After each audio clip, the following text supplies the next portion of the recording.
Hello everyone, स्वागत है आप सभी का एक बार फिर से सेरेब्रम नर्सिंग एकेडमी के इस ऑनलाइन प्लेटफॉर्म के ऊपर। नर्सिंग की पॉइंट सेशन को लेकर अपन डील कर रहे थे और आज का अपना सेकंड सेशन है। स्टार्ट करते हैं आज के सेशन को। की पॉइंट को रिगार्डिंग अपन बात करें, ये जो आपके की पॉइंट रहने वाले आपकी जो इतनी आगामी नर्सिंग के एग्जाम है, सभी एग्जाम के लिए बहुत ही महत्वपूर्ण साबित होने वाले हैं। तो स्टार्ट करते हैं आज के सेशन को। कल अपन ने लगभग 40 की पॉइंट अपन ने देख लेते। स्टार्ट करते हैं नेक्स्ट आगे से।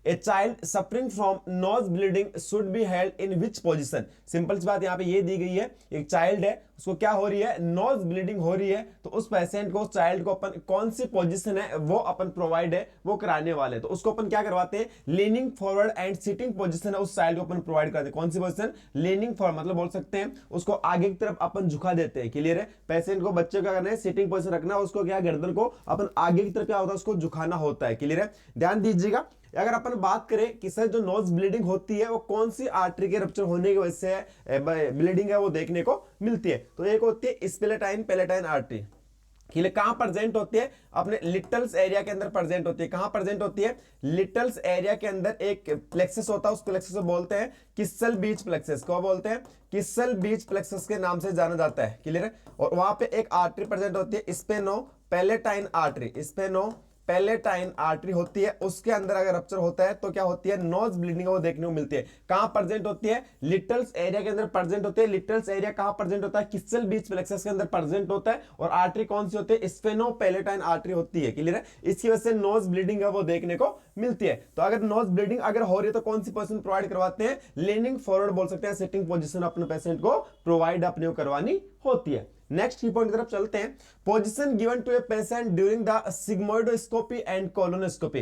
अगर बात करें सिग्मोइडोस्कोपी कर रहे हैं और कोलोनोस्कोपी कर रहे हैं, एग्जामिनेशन कर रहे हैं, विजुलाइज कर रहे हैं, किसको कोलोन कर रहे हैं, सिग्मोइड कोलोन को अपन देख रहे हैं, तो पेशेंट को कौन सी पोजीशन है वो अपने को प्रोवाइड करवानी होती है, तो वो होती है लेफ्ट लेटरल पोजीशन। कौन सी पोजीशन देते हैं, लेफ्ट लेटरल पोजीशन है वो प्रोवाइड करवानी होती है। नेक्स्ट बात करते हैं, which position is given to the newborn with meningomyelocele? meningomyelocele at the lumbosacral area। अगर एक बच्चे को, न्यूबॉर्न को लंबोसेक्रल एरिया के अंदर क्या देखने को मिल रहा है, मेनिंगोमाइलोसिन देखने को मिल रहा है, तो कौन सी पोजीशन अपन देते हैं, तो वो होती है कौन सी, प्रोन पोजीशन है वो अपने को देनी होती है। कौन सी पोजीशन, प्रोन पोजीशन है वो अपने को देनी होती है। ध्यान दीजिएगा, ये न्यूरल ट्यूब डिफेक्ट होता है। न्यूरल ट्यूब डिफेक्ट होता है कौन सा, एक होता है मेनिंगोसील, एक होता है मेनिंगोमाइलोसील। के लिए दो होते हैं, एक होता है मेनिंगोसील, एक होता है मेनिंगोमाइलोसील। के लिए मेनिंगोमाइलोसील, यहां पे ध्यान दीजिए, अगर मेनिंगोसील के अंदर क्या होता है, ओपनिंग देखने को मिलती है, ओपनिंग देखने को मिलती है, बट ऑर्गन बाहर की तरफ नहीं आते। बट यहाँ पे जो मेनिंगोमाइलोसिल जो कंडीशन होती है, इसके अंदर जो आपके स्पाइनल नर्व वगैरह जो होती है वो क्या होती है, मेनिंजेस वगैरह जो होती है वो बाहर की तरफ, वर्टिब्रा के बाहर की तरफ अपने को देखने को मिलती है। वो कौन से बोलते हैं, मेनिंगोमाइलोसिल।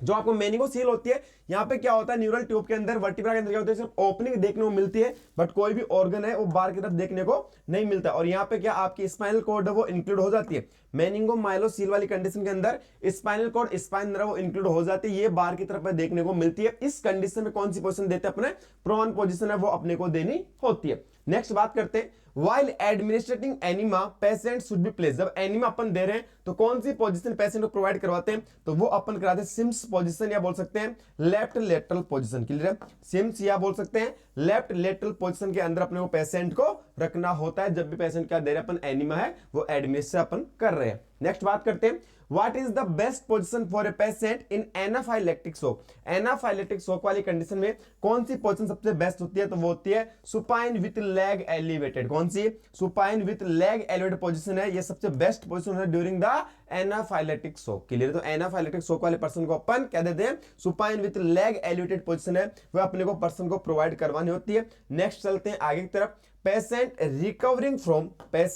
Recovering from general anaesthesia should be position. कौन सी पोजीशन में अपन रखते हैं, तो रखते हैं supine position with head turn to side. Clear है, पर्सन के हेड को एक साइड के अंदर टर्न करेंगे और पर्सन को अपन सुपाइन पोजीशन के अंदर रखते हैं। सर प्रॉपर्ली सुपाइन क्यों नहीं देते, उसका हेड को टर्न क्यों करते हैं, कि एस्पिरेट करने के चांसेस ना हो। क्लियर, अगर अपन सुपाइन पोजीशन रखें तो एस्पिरेट कर सकता है, इसीलिए उसको हेड को क्या करते हैं, लेफ्ट साइड टर्न अपने को करवाना होता है। नेक्स्ट पॉइंट की तरफ आगे बढ़ते हैं, what is the recommended position during the tonsillectomy. Clear है, टॉन्सिलेक्टोमी के दौरान कौन सी पोजीशन रिकमेंड करते हैं, तो वो अपन करते हैं रोज पोजीशन। कौन सी, रोज पोजीशन। के लिए इसके अंदर क्या होता है, आपका नेक का हाइपर एक्सटेंशन वो देखने को मिलता है, तो रोज पोजीशन कब देते हैं, during the tonsillectomy. Next point की तरफ आगे बढ़ते हैं अपन, most appropriate position of the patient while withdrawing blood sample collection. बिल्कुल सिंपल सा बेसिक क्वेश्चन है कि जब भी एक पर्सन के अपन सैंपल कलेक्शन अपन कर रहे हैं, ब्लड सैंपल अपन ले रहे हैं, तो पर्सन कौन सी पोजीशन के अंदर रखते हैं, तो सुपाइन पोजीशन के अंदर अपने को पेशेंट को रखना होता है during the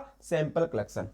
next position is indicated during insertion of nasogastric tube. जब राइस ट्यूब डाल रहे हैं, नेजोगैस्ट्रिक ट्यूब इंसर्ट अपन कर रहे हैं, तो कौन सी पोजीशन में रखना होता है पेशेंट को, वो रखना होता है अपने को high Fowler position. During the बात करें नेजोगैस्ट्रिक ट्यूब इंसर्शन कर रहे हैं, क्लियर, राइस ट्यूब अगर डाल रहे हैं तो उस कंडीशन में हाई फाउलर पोजीशन के अंदर अपने को पेशेंट को रखना होता है। नेक्स्ट बात करते हैं point number 50, the best suitable position for endotracheal intubation. जब एंडोट्रेकियल इंट्यूबेशन अपन कर रहे हैं, क्लियर है, ईटी ट्यूब इंसर्शन अपन कर रहे हैं, क्लियर है, तो उस दौरान अपन पेशेंट को कौन सी पोजीशन दें, तो सुपाइन पोजीशन में अपने को रखना है with the neck extension. Clear, बोल सकते हैं इसको स्नाइफिक पोजीशन अपन बोल सकते हैं। क्लियर, क्या रखना है, supine position with neck extension अपने को रखना होता है। पर्सन जैसे मान लीजिए सुपाइन पोजीशन, उसका नेक एक्सटेंशन अपने को रखना होता है, बोल सकते हैं स्नाइपिंग पोजीशन के अंदर अपने को पेशेंट को रखना होता है। कब, जब एंडोट्रेकियल इंट्यूबेशन कर रहे हैं, ईटी इंट्यूबेशन है अपन कर रहे हैं। क्लियर है, चलिए आगे की तरफ। तो लीजिए भैया नेक्स्ट की point, most common site for lumbar puncture for child और इन्फेंट। ध्यान दीजिएगा, यहां पे दिया गया है लंबार पंक्चर के बारे में पूछा गया है, किसका कर रहे हैं ये भी ध्यान दिया, चाइल्ड एंड इन्फेंट के अंदर। तो चाइल्ड और इन्फेंट के अंदर अगर लंबार पंक्चर अपन कर रहे हैं, क्यों करते हैं लंबार पंक्चर, ये भी पता होना चाहिए।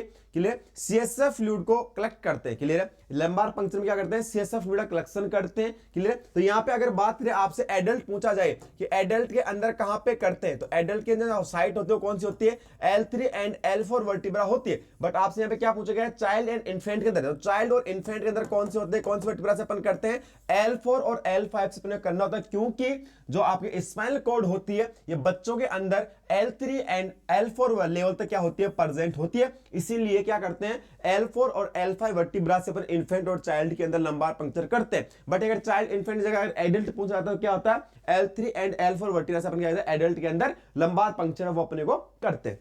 नेक्स्ट बात करते हैं, Which is a most reliable method for the collection of urine। Urine का कलेक्शन करने के लिए सबसे मोस्ट रिलायबल मेथड होता है वो कौन सा होता है, मिड स्ट्रीम यूरिन है, ये अपने को करना कलेक्ट है वो करना होता है। मिड स्ट्रीम यूरिन है वो क्या करना होगा, अपने को कलेक्ट है करना होता है। सबसे रिलायबल मेथड होता है किसका, यूरिन कलेक्शन का। नेक्स्ट की point, which of the additive used in a blood sample vial for prothrombin time. Clear, PT prothrombin type अपन चेक कर रहे हैं, तो सैंपल वाइल के अंदर कौन सा एडिटिव है वो यूज अपन करते हैं, वो क्या होता है उसके अंदर सोडियम साइट्रेट। क्या होता है भैया, सोडियम साइट्रेट एडिटिव यूज करते हैं जब पीटी टाइम अपने को देखना होता है, प्रोथ्रोम्बिन टाइम है ये अपने को चेक करना होता है। लगभग बात करते हैं 12 से 16 सेकंड होता है। नॉर्मल पीटी अगर आपसे पूछ ले कि नॉर्मल प्रोथ्रोम्बिन टाइम कितना होता है, तो कितना होता है 12 से 16 सेकंड। क्लियर है, और पीटी और आईएनआर ध्यान दीजिए, जब पर्सन को अपन क्या कर रहे हैं, अगर एंटीकोगुलेंट वारफेरिन थेरेपी भी है तो इसका इफेक्ट चेक करने के लिए अपने को पीटी एंड आईएनआर, क्लियर है, इंटरनेशनल नॉर्मलाइजेशन रेशियो है वो अपन देखते हैं। प्रोथ्रोम्बिन टाइम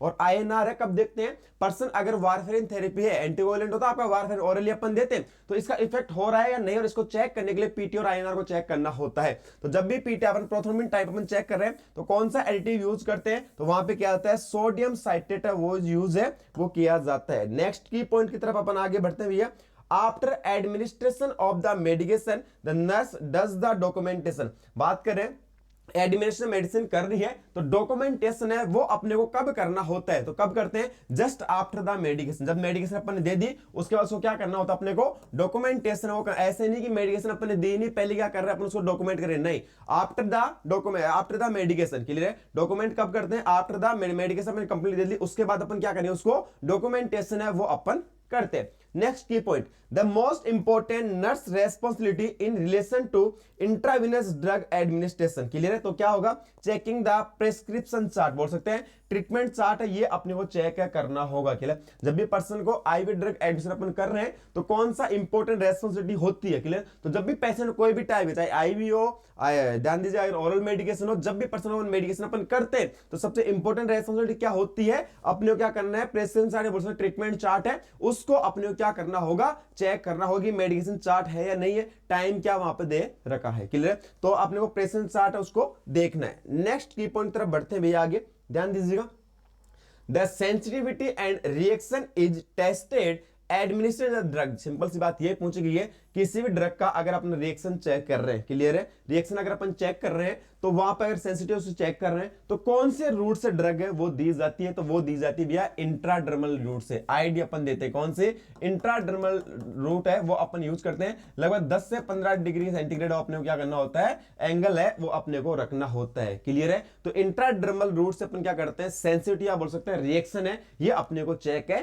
करनी होती है। नेक्स्ट चलिए आगे की तरफ, which of the most appropriate route of routine administration of the insulin. जब भी अपन इंसुलिन एडमिशन अपन करते हैं तो इंसुलिन एडमिशन करने का रूट क्या होता है, तो सभी को पता है, सबक्यूटेनियस कौन सा होता है, सबक्यूटेनियस बोल सकते हैं 45 डिग्री पे आया होता है एंगल अपने को बनाना होता है, कौन सी रूट है, सबक्यूटेनियस रूट, क्लियर है। नेक्स्ट बात करते हैं, नेक्स्ट की पॉइंट की तरफ चलते हैं, the number of amino acid present in insulin. Insulin के अंदर अमाइनो एसिड कितने नंबर पर, लगभग क्या होता है 51 अमाइनो एसिड क्या प्रेजेंट होते हैं आपके इंसुलिन के अंदर, क्या होते हैं, प्रेजेंट होते हैं। तो इंपॉर्टेंट है एग्जाम के पॉइंट ऑफ व्यू से। नेक्स्ट चलते हैं, the number of amino acid present in oxytocin. Oxytocin के अंदर अमाइनो एसिड कितने नंबर पर, कितने होते हैं भैया, 9 अमाइनो एसिड प्रेजेंट होते हैं, कहां पर, ऑक्सीटोसिन के अंदर। और इंसुलिन के अंदर कितने अमाइनो एसिड होते हैं, 51 अमाइनो एसिड इंसुलिन के अंदर, और 9 अमाइनो एसिड कहां प्रेजेंट होते हैं, ऑक्सीटोसिन के अंदर क्या होते हैं, प्रेजेंट होते हैं। Which gland is also known as master of, और क्या ध्यान दीजिएगा, सिंपल बात है, which gland is last known as master gland, clear, कौन सी, मास्टर ग्लैंड के बारे में पूछा गया है कि मास्टर ग्लैंड के नाम से कौन सी ग्लैंड को अपन जानते हैं, तो सभी को पता होगा, सिंपल सा बेसिक, पिट्यूटरी जो ग्लैंड होती है, पिट्यूटरी ग्लैंड जो होती है उसको अपन मास्टर ग्लैंड के नाम से जानते हैं, और हाइपोथैलेमस जो होती है उसको अपन मास्टर ऑफ मास्टर ग्लैंड के नाम से जाना जाता है। हाइपोथैलेमस को मास्टर ऑफ मास्टर ग्लैंड के नाम से जाना जाता है, और पिट्यूटरी ग्लैंड को मास्टर ग्लैंड के नाम से जाना जाता है। Next, smallest cell of the blood. Blood की सबसे जो स्मॉलेस्ट सेल होती है वो कौन सी होती है, प्लेटलेट। ध्यान दिया, कौन सी सेल होती है, प्लेटलेट ब्लड की क्या होती है, सबसे स्मॉलेस्ट सेल है वो होती है। Is that clear. नेक्स्ट बात करें, ऐसे अगर पूछ ले आपसे कि ह्यूमन बॉडी के अंदर सबसे अगर लार्जेस्ट सेल पूछ जाए तो मेल के अंदर कौन सी होती है, न्यूरॉन होती है, और फीमेल के अंदर कौन सी होती है, ओम होती है। मेल के अंदर सबसे लार्जेस्ट सेल कौन सी होती है ह्यूमन बॉडी की, वो होती है न्यूरॉन, और फीमेल के अंदर कौन सी होती है, ओम होती है। यहाँ पे ब्लड की सेल पूछी, सबसे स्मॉलेस्ट ब्लड सेल कौन सी होती है, तो वो कौन सी होती है,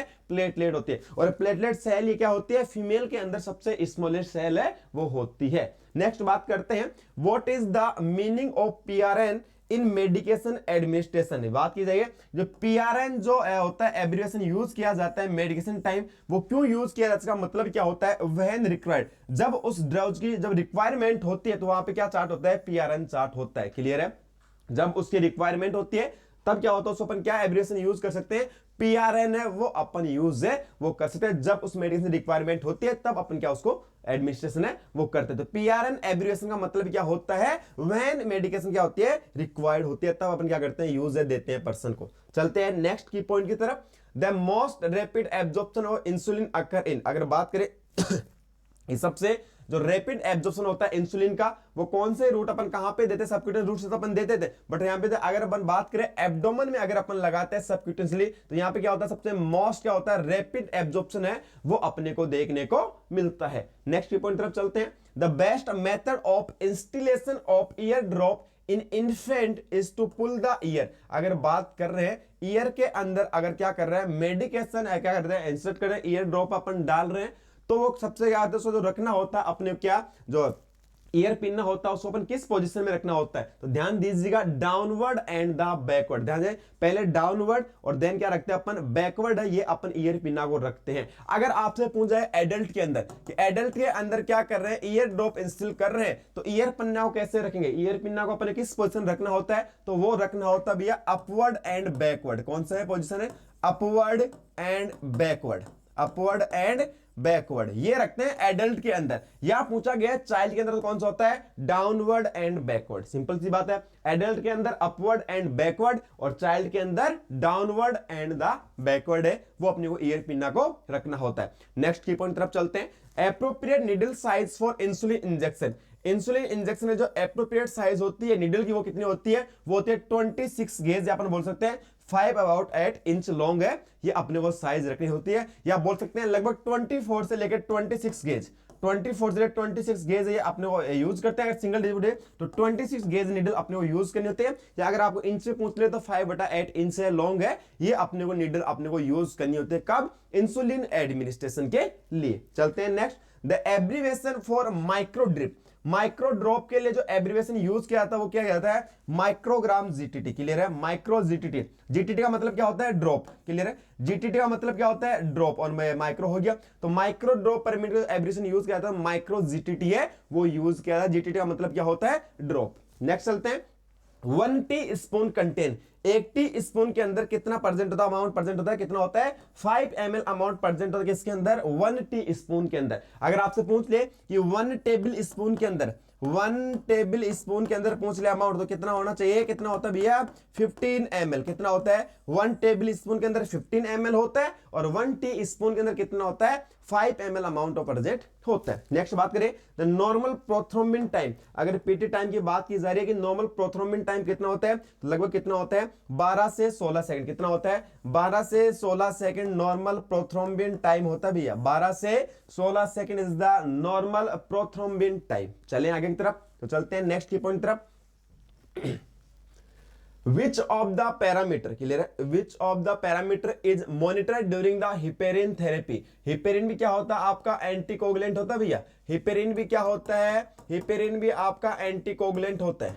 heparin भी आपका क्या होता है, एंटीकोगुलेंट होता है। तो जब भी पर्सन अगर हिपेरिन थेरेपी पे है तो कौन सा पैरामीटर है ये अपने को मॉनिटर करना होता है, तो वो करना होता है अपने को एपीटीटी। क्लियर है, activated partial thromboplastin time, activated partial thromboplastin time लगभग 30 से 40 सेकंड होता है, लगभग 30 से 40 सेकंड होता है। जब भी पर्सन हिपेरिन थेरेपी पे है तो एपीटीटी को अपने को चेक करना होता है, और जब भी पर्सन वारफेरिन थेरेपी पे है, जब भी पर्सन वारफेरिन थेरेपी पे है तो अपने को वहां पे पीटी और आईएनआर है वो अपने को चेक करना होता है। अब यहां पे एक क्वेश्चन और बनता है कि सर हिपेरिन को अपन कौन से रूट से देते हैं, हिपेरिन को अपन कौन से रूट से देते हैं, हिपेरिन को अपन इंट्रावीनस एंड सबक्यूटेनियस रूट से दे सकते हैं, हिपेरिन को अपन इंट्रावीनस और सबक्यूटेनियस रूट से अपन दे सकते हैं। बट यहां पे एक क्वेश्चन और आता है, क्या होता है, एक होता है low molecular weight heparin, low molecular weight heparin. तो लो मॉलिक्यूलर वेट हिपेरिन को ओनली फॉर ओनली कौन से रूट से दिया जाता है,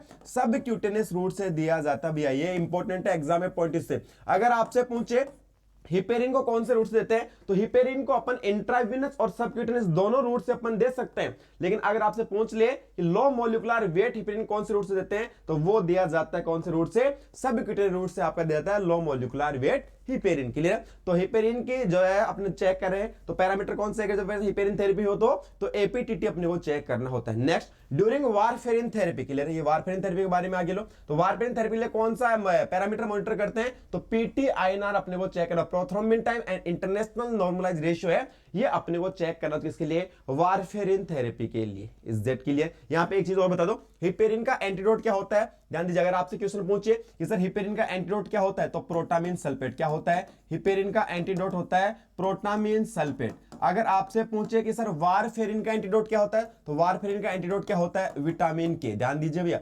वारफेरिन का एंटीडोट विटामिन के और हिपेरिन का एंटीडोट प्रोटामीन सल्फेट है वो होता है। चलिए नेक्स्ट की पॉइंट तरफ चलते हैं।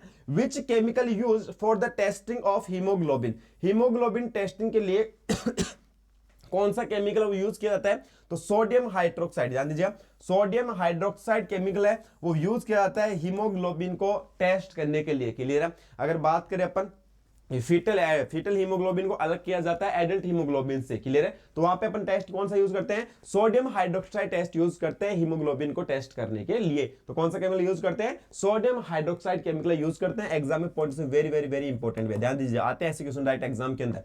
Visual inspection by acetic acid is the diagnostic for, अगर बात रहे विजुअल इंस्पेक्शन करें किसके द्वारा, एसिटिक एसिड के द्वारा, तो वो अपन किसका डायग्नोस्टिक टेस्ट कर रहे हैं, तो सर्वाइकल कैंसर का डायग्नोस्टिक टेस्ट करने के लिए एसिटिक एसिड है वो अपने को यूज किया जाता है। Is that clear? तो सर्वाइकल कैंसर के लिए अपन यूज है वो करते हैं। Bile salt in the urine are analysed by, clear, अगर बात है यूरिन के अंदर बाइल साल्ट प्रेजेंट है या नहीं है, इसको एनालाइज करने के लिए कौन सा टेस्ट करते हैं, वो करते हैं हे टेस्ट है वो किया जाता है। क्लियर है, यूरिन के अंदर बाइल साल्ट को चेक करने के लिए कौन सा टेस्ट किया जाता है, हे टेस्ट है वो किया जाता है। चलिए नेक्स्ट की पॉइंट तरफ ध्यान दीजिए, नेक्स्ट की पॉइंट आ चुका है। Which test is done for identify the presence of occult blood in the stool? Stool के अंदर occult blood को चेक करने के लिए, आइडेंटिफाई करने के लिए कौन सा टेस्ट किया जाता है, तो वो क्या आता है, गुएक टेस्ट। कौन सा टेस्ट यूज करते हैं, गुएक टेस्ट है, उसका यूज किया जाता है कब, occult blood को चेक करने के लिए किसके अंदर, स्टूल के अंदर। Next, phosphate test is use, phosphate test है वो किसके द्वारा, किसके लिए यूज करते हैं, to test the efficacy of pasteurisation of the milk. Clear. तो फॉस्फेट टेस्ट यूज कब किया जाता है, एफिकेसी चेक किया जाता है मिल्क के अंदर। क्लियर है। तो उसके लिए कौन सा टेस्ट करते हैं, फॉस्फेट टेस्ट है, इसका यूज है वो किया जाता है। Next point, phenylketonuria is detected by which urine test. तो फिनाइल कीटोन यूरिया को कौन से यूरिन टेस्ट से डिटेक्ट किया जाता है, तो वो होता है आपका फेरिक क्लोराइड टेस्ट। ध्यान, कौन सा टेस्ट होता है, फेरिक क्लोराइड टेस्ट है। इसके द्वारा यूरिन के अंदर फिनाइल कीटोन यूरिया क्या किया जाता है, डिटेक्ट है वो किया जाता है। कौन सा टेस्ट, फेरिक क्लोराइड टेस्ट के द्वारा। Next point, CBC blood sample, ध्यान दीजिएगा इंपॉर्टेंट है और बिल्कुल एक बेसिक सी चीज है जो हॉस्पिटल के दौरान नॉर्मली काम में ली जाती है। क्या है, ध्यान दीजिएगा, CBC blood sample collected in purple colour vial which contain a substance which act as a anticoagulant to prevent the clot formation of the blood. CBC का सैंपल अपन लेते हैं, पर्पल कलर की वाइल के अंदर अपन लेते हैं, तो उस वाइल के अंदर ऐसा कौन सा सब्सटेंस होता है जो ब्लड को क्लॉट होने से क्या करता है, प्रिवेंट होता है। तो कौन सा होता है भैया, ईडीटीए है वो उसके अंदर प्रेजेंट होता है। अगर आपसे ईडीटीए की फुल फॉर्म पूछ ले तो ethyl diamine tetra acetic acid, ethyl diamine tetra acetic acid. ये ईडीटीए जो होता है सर्फेक्टेंट है वो क्या होता है, उसके अंदर उस वाइल के अंदर क्या होता है, प्रेजेंट होता है, जो ब्लड को क्या करता है, क्लॉट होने से क्या होता है, प्रिवेंट करता है। इसीलिए इस पर्पल कलर वाइल को क्या बोला जाता है, ईडीटीए वाइल के नाम से जाना जाता है। क्लियर है, ईडीटीए वाइल के नाम से भी अपन पर्पल कलर वाइल को जाना जाता है। नेक्स्ट ये point, discharge planning should begin. एक पेशेंट है हॉस्पिटल के अंदर आया है तो उसकी डिस्चार्ज प्लानिंग कब स्टार्ट की जाती है, on the day of admission. Admission के दिन क्या की जाती है, उसकी डिस्चार्ज प्लानिंग की डेट है वो डिसाइड है, उसका प्लान डिस्चार्ज प्लान है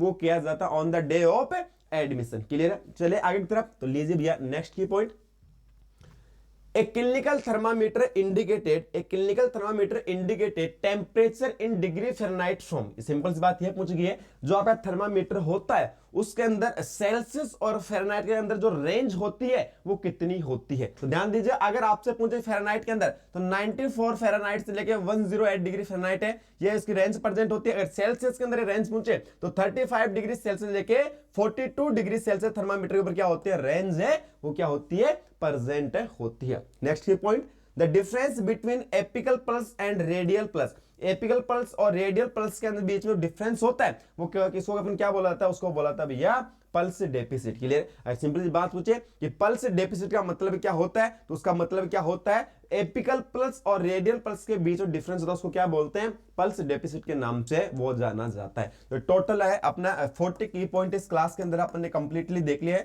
टोटल 80 की पॉइंट है अपने 2 क्लासेस के अंदर देख लिए। ये की पॉइंट आप एक कंटिन्यूसली चलने वाले, लगभग 10,000 की पॉइंट हमने तैयार कर रखे। ये कंटिन्यूसली आपकी क्लास है वो आपकी होने वाली है। अगर आपको ये की पॉइंट ध्यान रखना, आपको नोट डाउन करने नोटबुक के अंदर कंटिन्यूसली आपको लिखना है। एग्जाम से पहले ये की पॉइंट आपके वापस रिवीजन के लिए बहुत ही इंपॉर्टेंट है, आपके साबित होने वाले आपके नर्सिंग की जितनी भी हर एक एग्जाम, ऐसा नहीं कि पर्टिकुलर से एग्जाम के, चाहे नॉर्सेट हो, आरआरबी हो, ईएसआईसी हो, सीएचओ के एग्जाम हो, हर एक नर्सिंग के एग्जाम के लिए की पॉइंट है साबित इंपॉर्टेंट है वो साबित होने वाले।